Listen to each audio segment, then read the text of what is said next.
Kasparov is without any hesitation considered to be among the best players ever to engage in the game of chess. He's famous for his extraordinary intelligence and amazing tactical ability. He has accomplished countless firsts through his legendary profession and made a lasting legacy for the chess community. Nevertheless, a subset of the population does not hold the chess champion in particularly high regard, despite his undoubted brilliance and accomplishments. In this video, we'll look into the numerous factors contributing to Garry Kasparov's disapproval and attempt to explain his strange reputation. A game of idolatrous egoism. Chess has a pride issue, but Garry Kasparov epitomizes this flaw. He's regarded as one of the best players in the world, but he's also one of the greatest unethical grandmasters who will do anything to succeed, including cheating. Let's get started by discussing the beginning of his life together. Kasparov's birthday is April 13, 1963, and he started playing chess only 7 years afterward. Naturally, a 7-year-old would think chess fascinating. That's usual. But Kasparov wasn't just like any other kid. He had an incredible obsession with the game and comprehension of situations far greater than a typical kid. Garry Kasparov was a talented chess player whose accomplishments in the game increased steadily larger as he matured.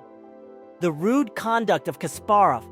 After eliminating Anatoly Karpov in 1985, he made history by being the youngest player to ever win the World Championship. While Viswanathan Anand usually has a good year, this one wasn't great. Anand prevailed in round 9 after 8 consecutive draws with Kasparov in the PCA World Championship match.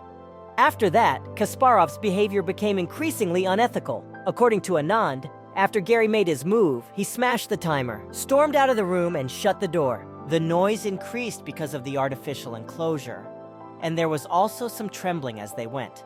It's intriguing because Kasparov's situation was solid, and he wasn't required to do this. Nevertheless, he did, which may have been why he won 4 of his subsequent 5 games against a 26-year-old Anand. Some could say Kasparov was striking out, but repeated incidents like that have effects. The hard move in Thessaloniki Olympiad. In 1988, as Kasparov competed against Yasser Seirawan, the game again became unsatisfactory. Kasparov's game style consisted of aggressively pressing the table with his pieces and hammering the timer after each move.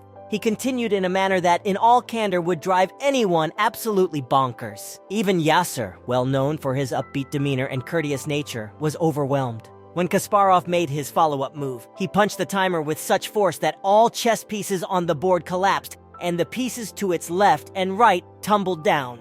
The funny thing is, Yasser, who appears so upbeat, was prepared to strike him in the face. Kasparov could feel the impending bloodshed, so he continued saying sorry. Garry Kasparov emerged victorious at the end of the match. Kasparov's record of victories and inflated ego continued as the years went by. The cheating in game with Judith Polgar. Moving on, in 1994, he participated in a crucial match that exemplifies his egocentric character. Judith Polgar, who was only 17 years old then, was the opponent Kasparov faced in the game. To put things in perspective, this was a time when the chess community actively discouraged women from playing the game. Despite Paul's repeated encounters with bias, she was a fantastic player, and this match was her first match against a global champ. On move 36, with a modest advantage, Kasparov played the knight to c5, which was quickly neutralized. Seeing that the bishop on c6 can force a tie, he lets go of the knight. After putting the knight down, he lifted it again and took it to the f8 position. Even though the entire sequence occurred a fraction of a second, according to the canonical classical standards, it counts as violating. Polgar was perplexed and hoped that an arbitrator would take note of the blatant infraction. She claimed later that she had no idea the conversation was being taped and that, at age 17, she lacked the maturity to publicly challenge Kasparov.